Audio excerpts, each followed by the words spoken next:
But I just don't let it grow out. Oh, sorry. Like I was just laying in my bed and like I swear every 5 seconds my eyes would close and I wouldn't realize it. They'd be closed for like a minute and then I'd open them back up and it's like, oh. I can't do that. I think if I gotta stay overnight and I Good morning. Morning. in my Pretty much.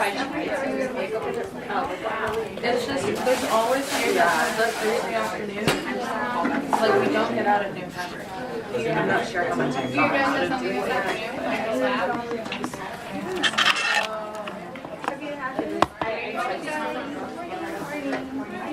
and then I just Who just did it? kind of like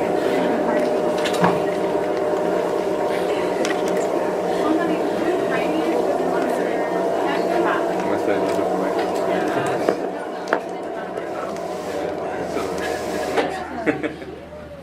Sandra. You point your, don't you point your little finger at me?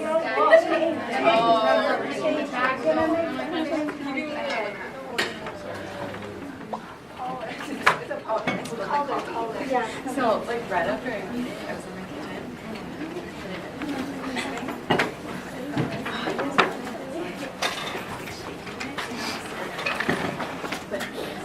Are we doing epilepsy? Yeah, I'm gonna say that. If I'll give me some instruction, yeah, I'll I see it.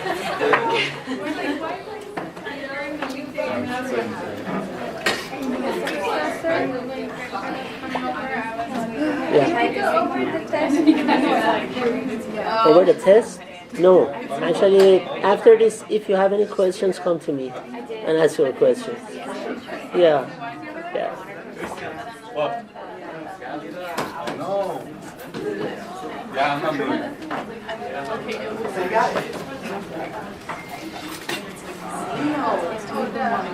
I can't do it. Yes. I was like, this is man, I can't do it. Hang for 2 hours. Can't please everyone. Yeah. Anti-epileptic. I actually might not. If I do, you're lucky. I think that box eventually just Oh, gets off. Because I don't have any egg. I think it's not in the control, it's not here. okay. Yeah. Oh, okay. That's good.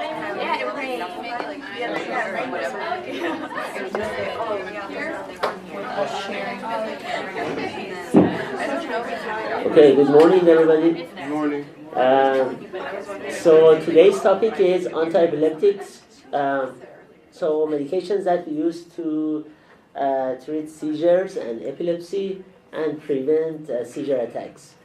Or if seizure attacks happen, we use this medication to prevent like the severity or prevent very severe form of damage to the brain. But for the most part, we use these medications that I'm going to talk about to prevent the attacks. So if a patient is diagnosed with epilepsy, or if somebody has like, let's say episodic like incidents of seizures, they probably wanted to use this medication to prevent their recurrence. Okay, so in regards to epilepsy, it's unprovoked seizures or abnormal electrical storm in the brain. So it's just a kind of abnormal like brain activity. Can damage or destroy neurons, which can lead to cognitive deficit and be life-threatening. Life-threatening because sometimes a person who just sees falls. And if the person is walking through the stairs, walking up or down, it can be very dangerous. Sometimes if the person is driving the car and the attack comes, then it's very dangerous because at that point, for a few seconds at least, the person has no control on riding the car or like machinery. So it can be very dangerous. The best thing to do is diagnose it on time and prevent the further attacks. Epidemiology, 10% of the population will have a seizure. A seizure doesn't mean epilepsy. It can be due to different reasons, including some medication that may cause like seizures. So about 10% of population have one seizure per life during their life. About 50 million people worldwide have epilepsy though, so that's epilepsy different from one episode of seizure. And about 50% of patients with new diagnosis become seizure-free on their first treatment. Up to 70% become seizure-free after treatment adjustment. So what does it mean to you? It works. So the treatments are very effective, especially the newer generations of medications are very effective with minimal adverse drug reaction profile.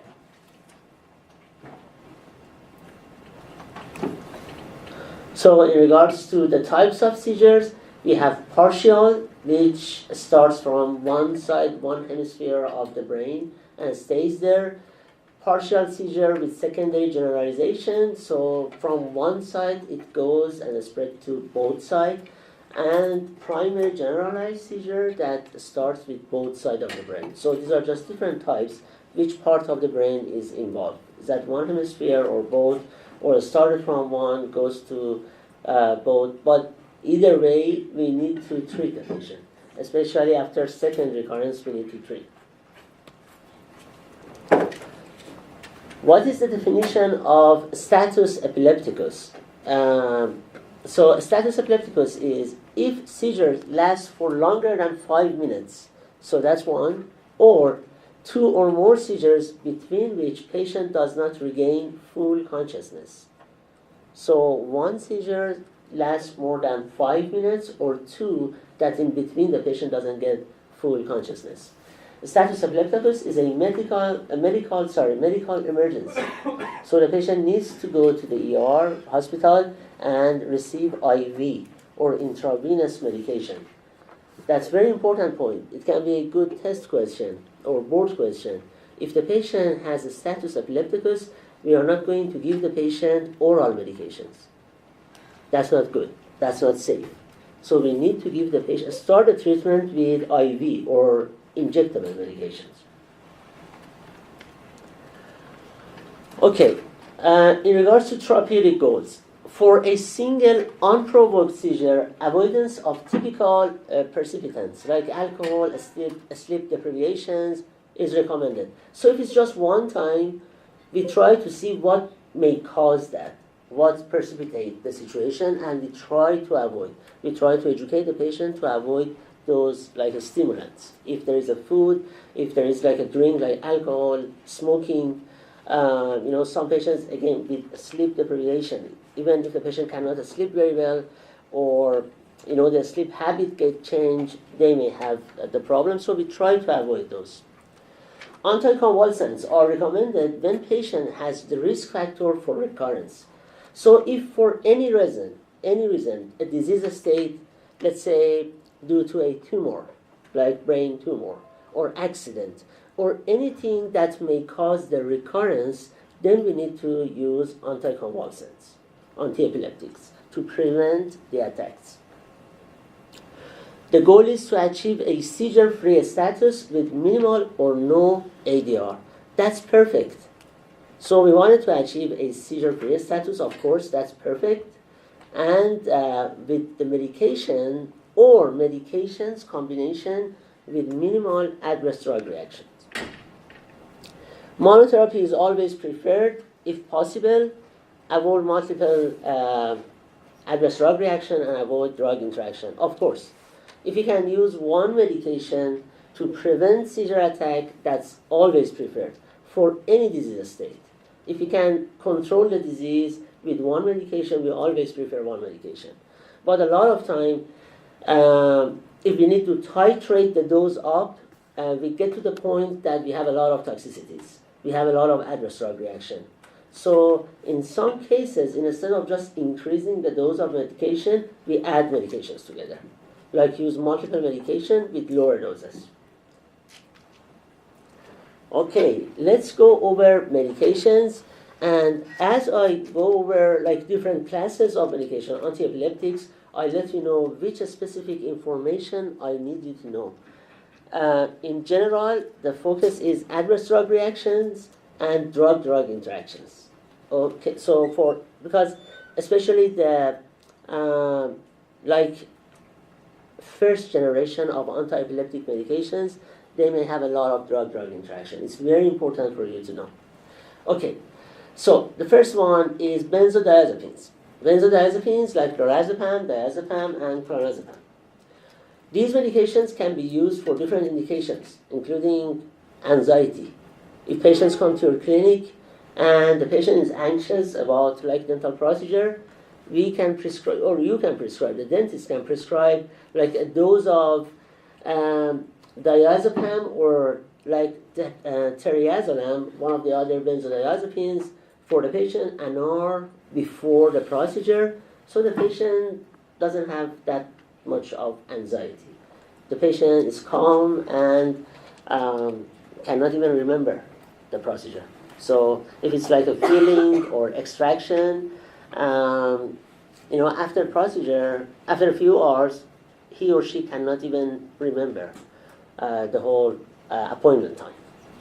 But another indication for benzodiazepines would be epilepsy, prevention, or during status epilepticus. What do you think would be another indication for these medications? Diazepam, lorazepam. So anxiety, epilepsy. What did you say? That's stress. Stress. Yeah. Tachycardia. I'm not sure if we give benzodiazepines to patient for tachycardia reason. I really don't know the effect on heart rate. They may reduce the heart rate. I don't know. But it's there is another pretty common, not very appropriate though, indication for this. For short term is okay, not for long term. Okay, that's a good one.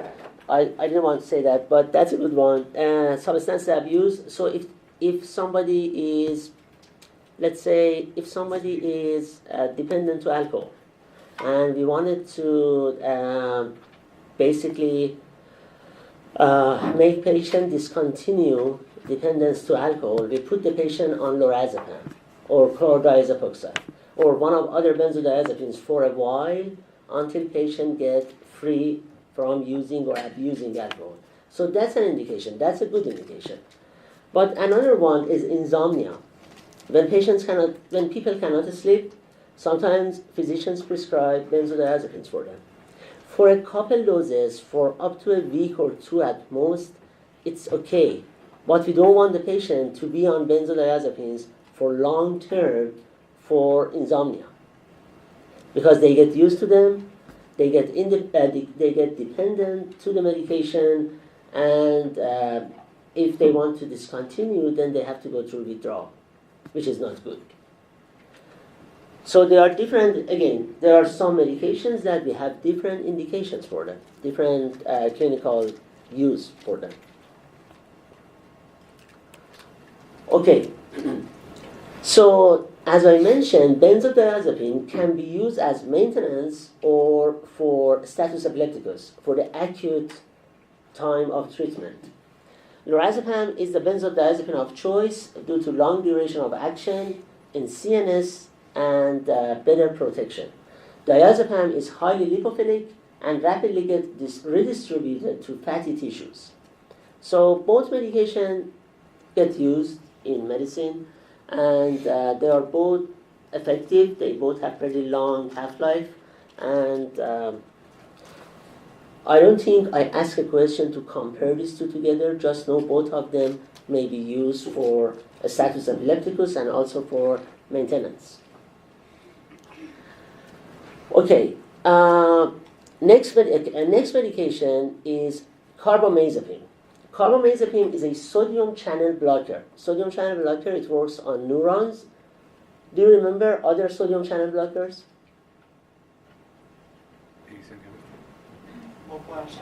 Local anesthetics.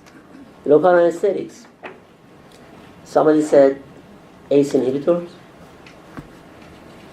ACE inhibitors are what? Totally different class. They are antihypertensive medication. It's Thursday morning. Tired? Exam. Oh, you have exam today? Oh, okay. Right after this? I think we finished this class early. So you have some time to sleep before the exam. Okay. Or a study. A sleep or a study. Okay. So basically carbamazepine is a sodium channel blocker. This is one question I may ask you. So very simple. Just know the major mechanism of action. Sodium channel blocker, because they may ask this kind of question in board exam. The mechanism of action. Don't worry about the type of seizures that we use carbamazepine. For this slide, just focus on the first bullet. So this is again sodium channel, and carbamazepine is one of the medications that block the channel. So the neuron is in repolarization state or polarized. So it's relaxed. It's not activated or excited. Carbamazepine is a very strong inducer. What does it mean to you? It's a cytochrome P450 inducer, very strong one. So let's say you give carbamazepine with another medication which is metabolized by cytochrome P450. So what do you expect to see? Less results from the other medication. Very good, very good. Okay, so we have higher metabolism of the other medication and possibly less effects. Is that right? Because the medication, the other medication gets cleared, gets metabolized by the liver faster when it's given with carbamazepine. So what we expect to see is less effect of the other medication. Okay? Another big, very important information about carbamazepine is this is one of a very few medications that is also autoinducer. It's interesting. So it induces its own metabolism also. So after we start the patient on carbamazepine, what do you expect to see? Can you repeat that, please? So when you put a patient on carbamazepine, we have good anti-epileptic effect. Is that right? So after a while, what do you expect to see? Higher effect or lower effect? Lower effect, because it induces its own metabolism. So what we expect to see in a good number of patients would be increasing the dose. So you may see, one time patient came to you with carbamazepine, let's say 500 milligram BID or 250 milligram twice daily, and next time after a few months when he or she comes back to you, you see the dose is doubled because they need to adjust the dose to have a good effect. So a big caution about this medication would be drug-drug interaction. That's one, because it's a very strong inducer. Another big adverse drug reaction for carbamazepine, which is extremely important, is dermatologic adverse drug reactions, rash. When you think about carbamazepine, think about rash. And in some patients, it can be a very severe type of rash. It can be exfoliation or generalized skin exfoliation, which is extremely dangerous. So if I don't want you to remember the percentage, but just look at it now. Rash happens in 7 to 12% of patients. It's a very high percentage. So out of 10 patients, 1 or 2 get rash. This is a lot. And it's within the first few weeks of initiation of medication. And okay, look at the third bullet. It said more if rapidly increase the dose. So if we increase the dose rapidly, of course, the rash occur, more occurrence for the rash. And disappears within a couple of weeks after discontinuation. So the most important thing in this slide would be rash. Just remember rash as one of the major adverse drug reactions. It can be mild to moderate, like this. It can be extremely severe, like this. And if this happens, which is Stevens-Johnson disease, unfortunately, the mortality rate is very high. And the reason for that is the patient has no skin barrier.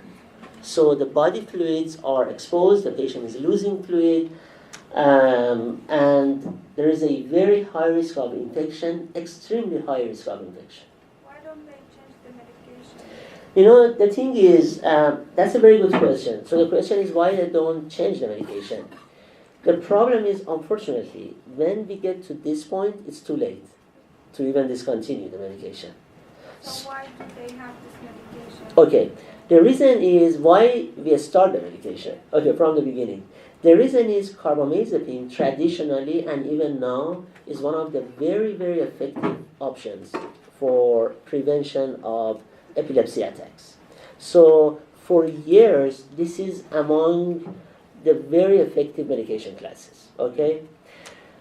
Another point is recently we have genetical tests. So we test the patient genetically to see if they have genes that are very sensitive to this medication. So there are some population like Asian population or Asian Americans that they may have higher risk to develop this kind of rash. So if they have the gene, the allele that shows they are hypersensitive to medication, we do not use medication on them. So there are some tests that in recent years are utilized to see which population or which person, individualized. We can use this, is it safe, or who's the patient that we cannot use the medication. So there are some tests. Hematologic like adverse drug reaction, leukopenia, aplastic anemia, and because of that, we need to monitor and take the blood tests to make sure the patient's CBC is normal, the patient doesn't go through leukopenia, or the worst thing would be aplastic anemia. Aplastic anemia is when the bone marrow is suppressed, pretty severely suppressed. So this medication can cause that too. And in regards to endocrine, remember one thing, SIADH. S is what? Syndrome? No, it's not serotonin. Good guess, but it's not serotonin. Syndrome of inappropriate antidiuretic hormone. So carbamazepine is among the medication that cause overproduction and release of antidiuretic hormone. Antidiuretic hormone causes water retention and sodium excretion. So what we see in these patients, they have low sodium because they reabsorb water a lot and excrete sodium. So things that you need to remember about carbamazepine, first of all, adverse drug-drug interaction, because carbamazepine is an inducer. So remember that. Second thing, carbamazepine is auto-inducer. Okay? It has problem with its own. So, and then hematologically, leukopenia, just suppressing the bone marrow. About endocrine, it causes increase in antidiuretic hormone, so low sodium is the sequence, and the rash. These are very important. Okay, another thing would be decrease the levels of vitamin D. The reason for that is whenever we talk about inducers, any medication which is inducer may also induce the metabolism of vitamin D. So it also decreases the vitamin D levels, so the calcium absorption goes low. So patients on carbamazepine need to be on calcium and vitamin D supplements to prevent what? Osteoporosis. Very good. We want to prevent osteoporosis. So if you see a patient at your clinic on carbamazepine, which you see them, this is pretty common medication still for seizures or for neuropathic pain. We see the medication. If the patient is on that for a long time, we wanted to see calcium and vitamin D. Okay, next one, phenobarbital. Phenobarbital binds to GABA receptor and opens the chloride channel. So it binds to GABA.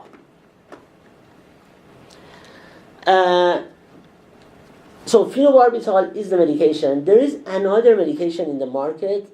The name is primidone. So both medication are in phenobarbital class or barbiturate class. Both of them bind to GABA receptor and open the chloride channel.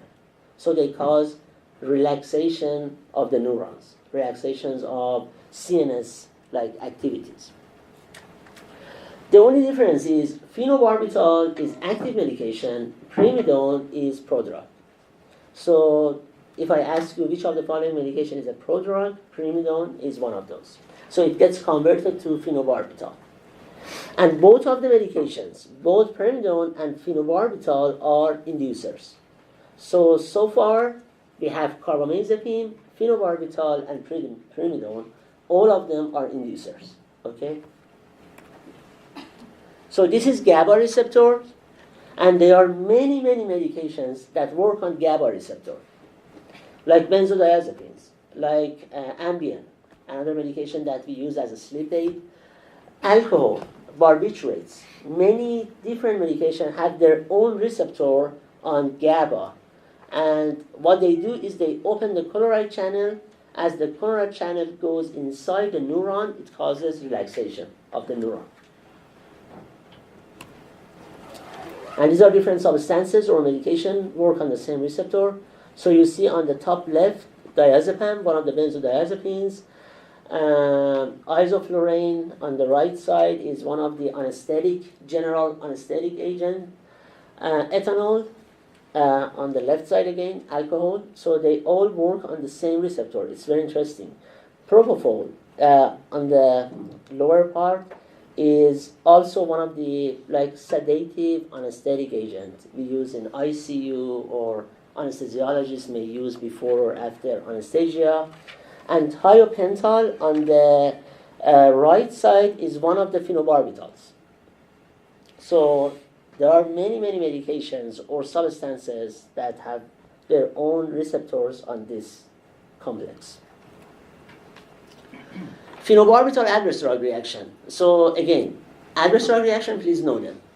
Cognitive impairment, drowsiness, physiological dependence, CNS depression, and a very important point is we do not want to discontinue the medication abruptly because the patient may go through withdrawal.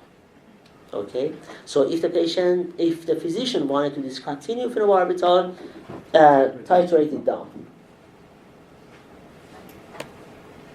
Again, this is an inducer. Both primidone and phenobarbital were inducers. So if you see a patient on these, we wanted to see vitamin D and calcium supplements.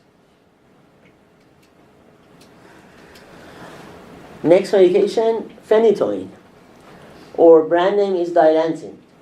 Anybody heard the brand name? Dilantin, again, when you ask about carbamazepine, why we give carbamazepine, the two medications, phenytoin and carbamazepine, are among the oldest medication that we use to treat seizures or prevent seizures. So this is, again, it's in practice for many years now. So there are many studies about this to support the effect, but at the same time, we have to be very careful about the toxicity and adverse drug reaction, and also drug-drug interactions. Okay, these are all effective, but a lot of adverse drug reaction that we have to monitor, like the signs, symptoms. So phenytoin is sodium channel blocker. First of all, so that's the mechanism of action. Sodium channel blocker, like what? Like carbamazepine. Okay. So these are both sodium channel blockers. So they relax the neuron, and it's a strong cytochrome P450 inducer.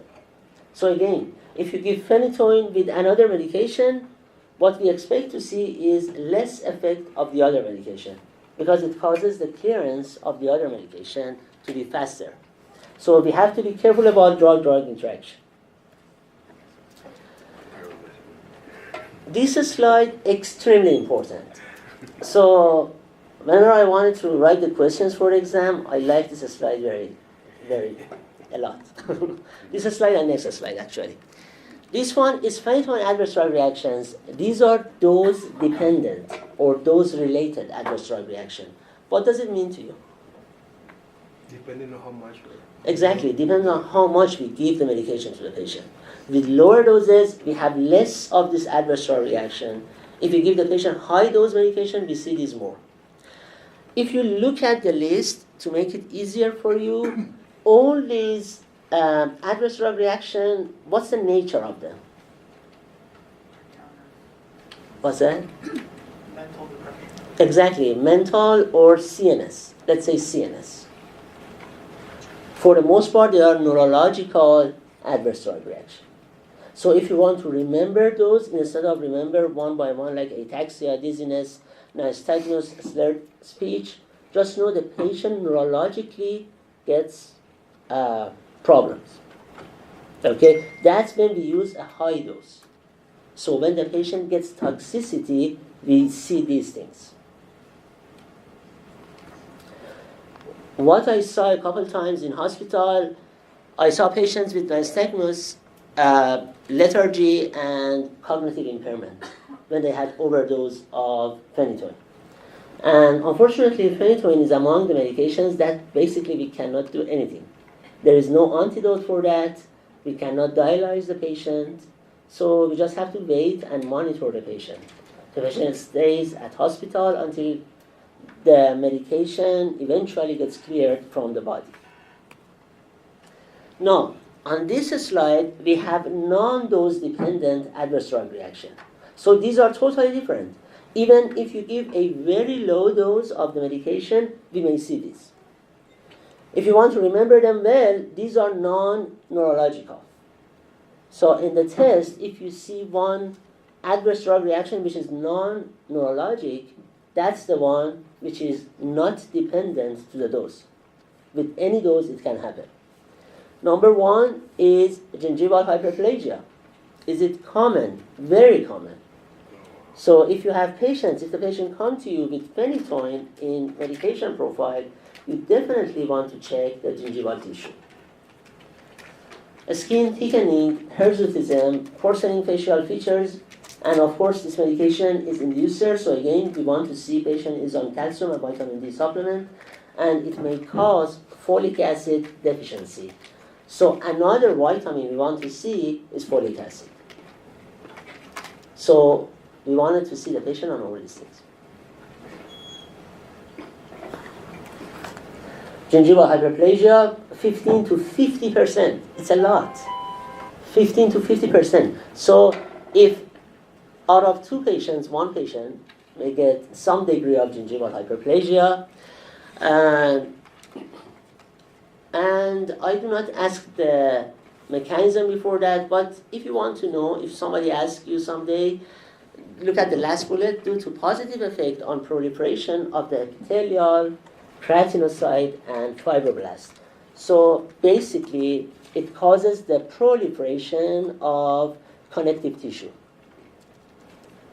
Because of that, the patient gets gingival hyperplasia.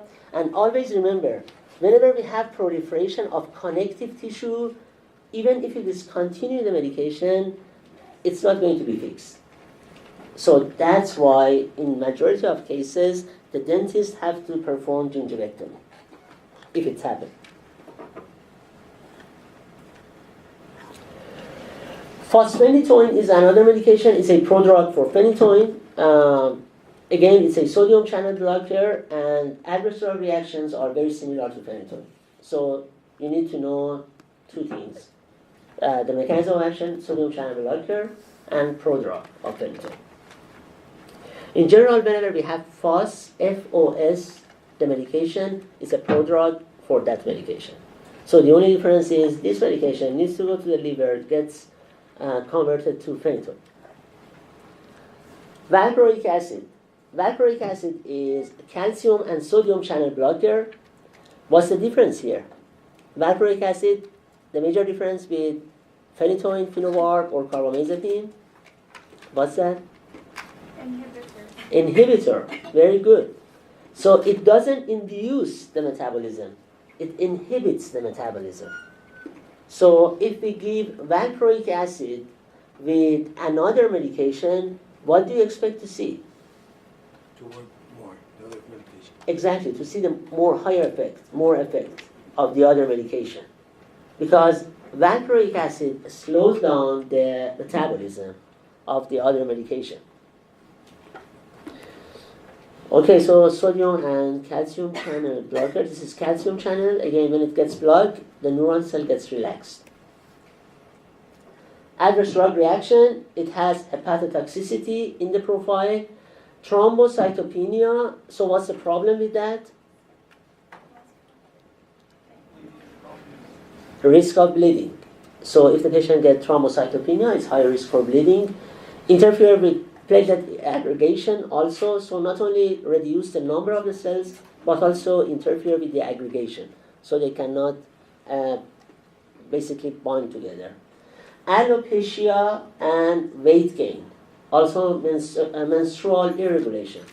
So a very good question for next week. Is that next week exam? No, it's not next week. When is that? Is it 2 weeks? Okay, no. I just asked. I'm just asking. So is it 2 weeks? Okay, not next week, the other week. That's a good question. So, okay, that was good. Everybody is awake now. Okay. Exam is the buzzword. Question. Okay. So the question in the exam would be, in which of the following population valproic acid would be the least appropriate medication to use?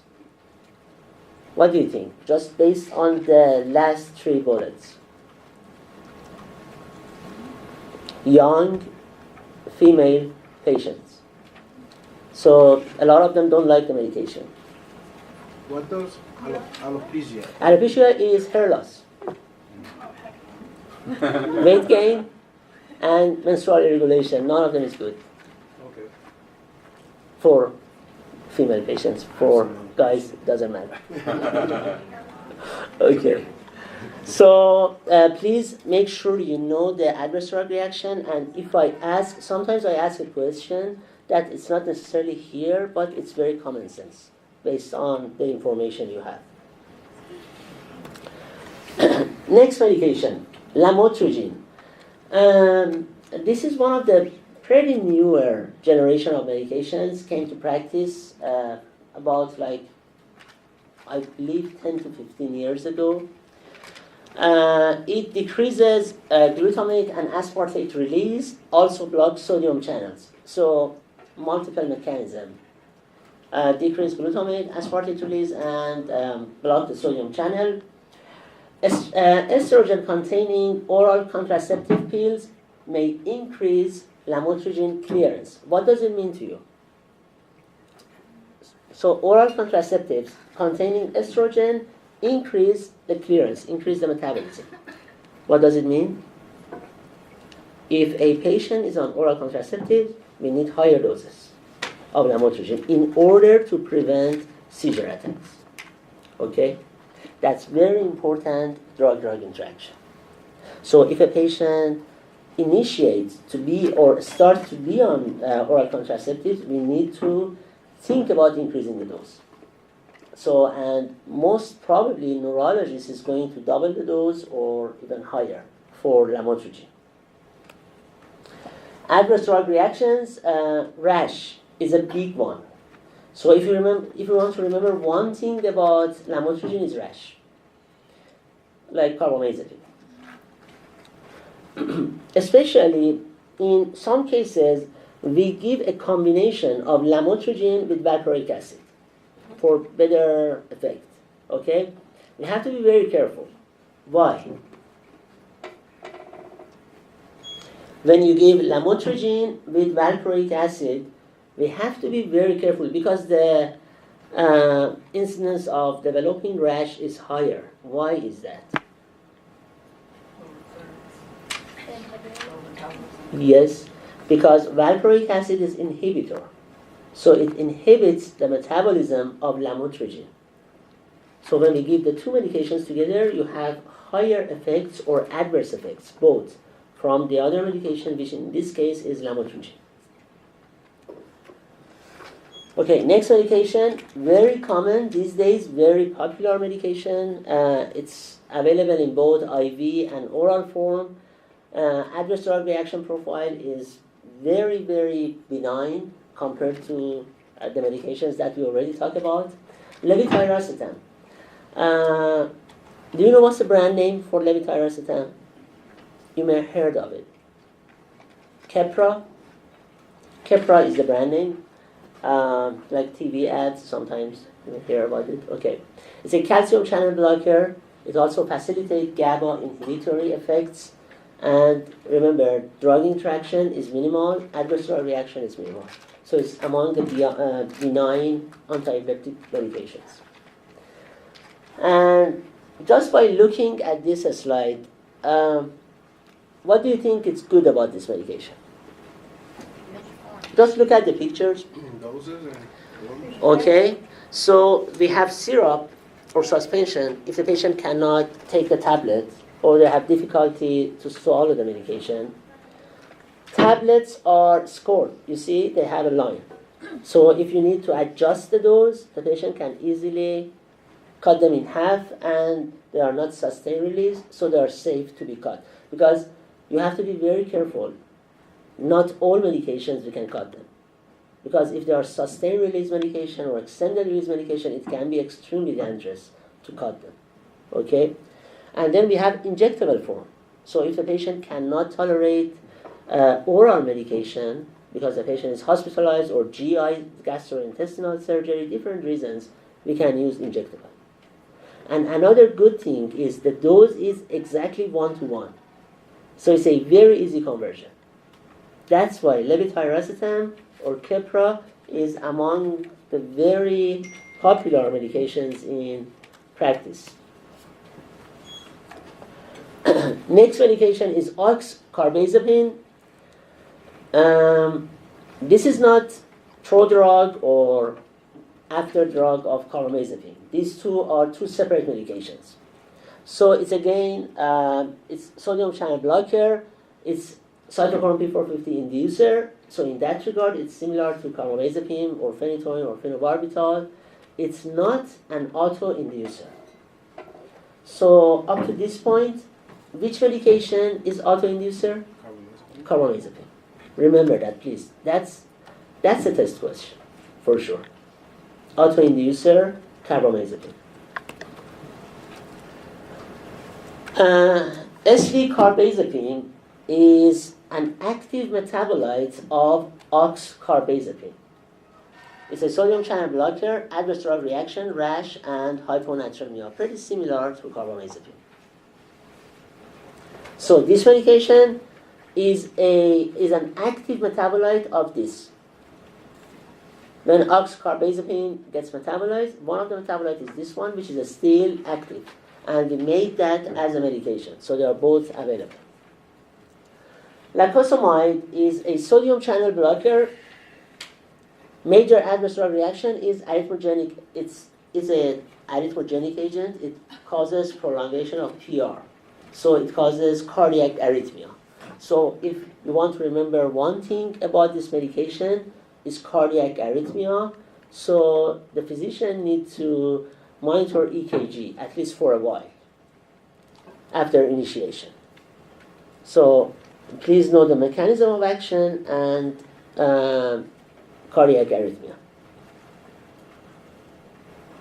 Or if I ask which of the following medication we need to have EKG monitoring after initiation, this is the one. Pregabalin. Where did you see this medication before? Where did you see this medication before?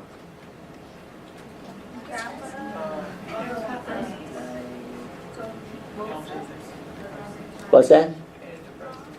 Antidepressants. These are not antidepressants, these are anticonvulsants. But we use them in another disease state very, very commonly. Actually, we use these anticonvulsants or anti-epileptic agents, these two, gabapentin and pregabalin, in neuropathy. So we use them in neuropathic pain more than epilepsy. They are very effective, in combination, of course. with other antidepressants, with other analgesics to relieve the neuropathic pain. But for anti-epileptic effect, we usually use them in combination. I don't think I saw any patient to be on gabapentin or pregabalin only to prevent seizures. They are usually in combination for this reason. Okay, so both medications are calcium channel blockers, and adverse drug reaction, they have some. Here. Adverse drug reactions, xerostomia, weight gain, peripheral edema, dizziness, blurred vision.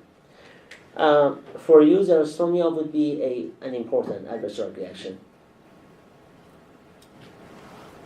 Dizziness, very common, very common. Okay, topiramate is a sodium channel blocker. Don't worry about the second bullet.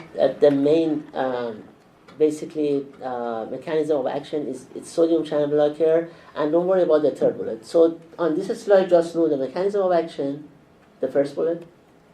This slide is extremely important. Adverse drug reactions. Nephrolithiasis. What is nephrolithiasis? Kidney stones. Very good. So patients on this medication may suffer kidney stones. That's one of the adverse drug reactions. Oligohydrosis. What is oligohydrosis? The patient sweat a lot, or the patient does not sweat that much. Sweat a lot, or not sweat that much? I think not sweat that much. Oligo, less, not sweating that much. Question. You said the last slide, you said don't worry about the second one? Yeah, just know the first line, the mechanism of action. So if I ask you what's the mechanism of action of topiramate, it's a sodium channel blocker. Okay, so last two don't worry. No, not really. Because, in regards to cytochrome P450, it's inducer for some, inhibitor for some. And it's not very strong inducer or inhibitor. So don't worry about that. On this slide, please know everything. So these are adverse drug reaction. And when we go to the next medication, they are zonisamide and topiramate. They are very close in adverse drug reaction profile. So if you remember one, the other one is pretty much very, very similar. So nephrolithiasis, oligohydrosis, which is less sweating, that's why the patients get hot and warm. They feel warmer. Metabolic acidosis is another adverse drug reaction. It's just pretty severe adverse drug reaction. Weight loss, is it good or bad? It doesn't, it doesn't. For me, it's good. For some patients it's good, for some patients it's bad. So this medication is among the anti-epileptic medications that we have a totally different indication for that, which is weight loss. So some physicians can use this to give a patient without seizure, just for totally different reason, to lose the weight. So yeah, that's actually, this one was off-label use. I don't know if it got FDA approval, but it's getting used a lot in practice. So you may see it for two different reasons, or maybe for both reasons. Vitamin and calcium deficiency, again, due to some inducing effect, it may cause bone loss. So you want to see the patient on vitamin D and calcium. Zonisamide is the other medication. It's sodium and calcium channel blocker. It's just, in addition to sodium channel, it blocks calcium channel. Rather than that, everything is very similar to topiramate. Skin rash, nephrolithiasis, oligohydrosis, and weight loss. So the nephrolithiasis, oligohydrosis, and weight loss are very, very similar to topiramate. But in regards to off-label use in practice, you may see this medication to be used for weight loss. We do not have that many slides. Do you want to skip the break? But Yeah. we can Let's just finish. stop at 10. Sorry, 9. 9. Is it good? Okay. This medication, vigabatrin, this is one of the anti-epileptic medications that you may not see at all. I never seen this medication. This is a kind of last resort for patients that we cannot control the seizure or recurrence of seizures with any other medication or any other combination. Vigabatrin is basically irreversibly inhibits GABA transaminase, so it increases GABA synaptic concentration. And GABA is a relaxing neurotransmitter. The point here is it irreversibly inhibits the metabolism of GABA. So it increases the concentration of GABA very, very much. The problem here is, okay, so first of all, indication, refractory cases only. That's a good, very good test question. What does that mean? Refractory means if you give other medications, they don't work. So this is the last option. So if you use other medications, other combination, the disease is refractory. It means there is no response. So then we think about vigabatrin. The problem with that is we have a black box warning. Do you know what black box warning? What's that? Brain. More than brain. All body, possibly. So, it can be CNS, it can be cardiac, it can be if a medication is carcinogenic. So, in general, black box warning is when a medication has therapeutic effect, but at the same time, the medication may has a very severe adverse drug reaction. So the FDA issue a black box warning. Okay, this is one of the medications with black box warning. It may cause optic nerve atrophy. So basically, it may cause blindness. Is it reversible? No, it's irreversible. So that's why we do our best to avoid this medication. But if there is a patient with refractory epilepsy, it means no other medication or no other combination work, then we use this. But the problem is, if the optic nerve damage happened, it's irreversible. It's a nerve damage. So it's irreversible. Okay. And look at if you go to permanent vision loss, the third bullet, visual defects may get worsened even after discontinuation. So if it happens, even if we discontinue the medication, we cannot fix the problem. That's the issue. For that reason, or any medication with this much of severe adverse drug reaction, there is a consent form that the physician and the patient or caregiver, they need to sign. So the patient knows about adverse drug reaction, and the physician knows that he or she talked to the patient very clearly, that these are the adverse drug reaction, but risk versus benefit. So one risk is recurrence of seizures, the other side is blindness. It's irreversible, but they have to talk together and reach to a common opinion if they wanted to start or not.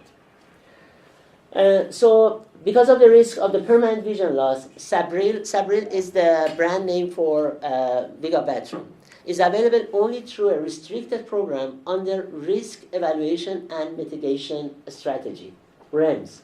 So if in future you hear about any medication under REMS policy, it means that medication has a very severe adverse drug reaction, so the patient needs to sign a consent. The patient, pharmacy, physicians, whoever is involving in this medication. The other medication, if I remember well, is Accutane. It's a retinoic acid derivative that we use for acne. Again, for refractory acne. So if acne doesn't respond to any other medication or topical antibiotic, Accutane is extremely effective. I always recommend that to the patients with refractory acne. But there are some adverse drug reactions that the patient just need to be careful and monitor. So it's under REMS. Okay, for this slide, just know the names. And honestly, I don't ask any of these for the exam. The only reason I included them is I want you to remember them for your board exam. Just remember the names. So if a question is which of the following medication is anti-epileptic, you know the names. So ethosuximab, ezogabine, and fulvamate, and prampanel. Another medication, rofinamide, and thiagabine.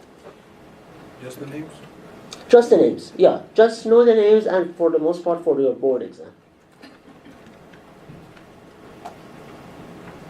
Any questions?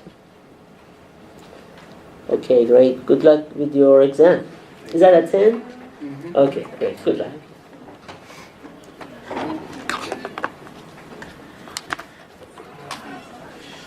So what is the CDH count for HIV? CDH count. Let me refresh this. Okay. Oh. CD4. Is less than CD4 is less than 6. So But 8 over 8. For 8 is less than 12. yeah, Or what's healthy? healthy is more than 600 now. Yeah, Mm-hmm. that's what I meant to say.